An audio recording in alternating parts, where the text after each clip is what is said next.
Сайн байцгаана уу эрхэм хүндэт өншиг сонсогчдоо Монголын эмэгтэйчдийн холбооны Үр хангаан аймаг дахь салбар зөвлөлөөс та бүхэндээ зориулан хүргэж буй халуун бүлээн дээдлэхүй соёл түгээх хаяны ээжид подкастаа эхэлж байна.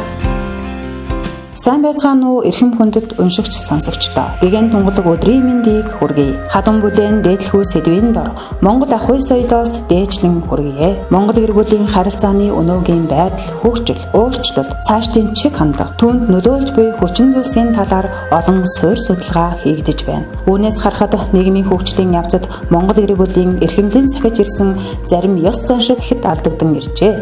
Энэ нь буруу шах зүйл үгүй ч Монгол айл гэр байхын тухайд эрхэмлэл цохих зарим онцлог зүйлийг хойч үедээ дадуулан заншуулж үлдээх нь нэн чухал санагданаа.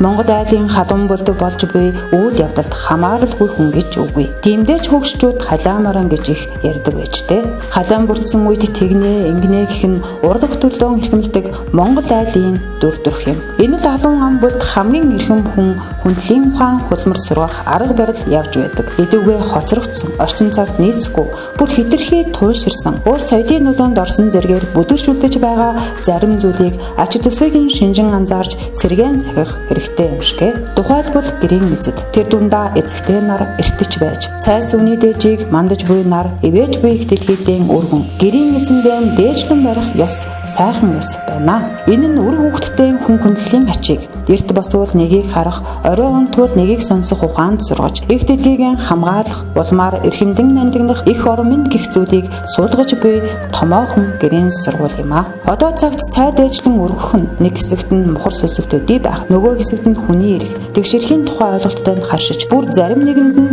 дээж өргөх нэрээр байгаль орчин бохирдуулж, бусад төв хүчрүүлэх хэмжээнд хүрч байна. Гэтэл монголчууд бэлэгдэл болсон зан үйлэн хийхдээ хэм хэмжээг тогтоох, цэрлэх ёсыг хамт авч явж ирсэн. Дээж өргөхдөө ан амтан хооллохгүй, газар хүрсэн шин болохгүй зүйлийг өргөдөггүй. Гор харшаан булаг цагаан мэдээ шүүс оролдгүй цэрлдэг арт түмэн. Иймээс энэ мэт Монголдоо л харж болох ёсоон алдахгүй тулд Монгол айл бүхэн өдөр бүрийг хүндлэл дүүрэн эхлэж, ивийн инх мөнхийн бэлэгт сайн үгээр халуун бүлдээн хөөрөлдөж, гэгэн өглөө бүрийг угтаж байгаасай.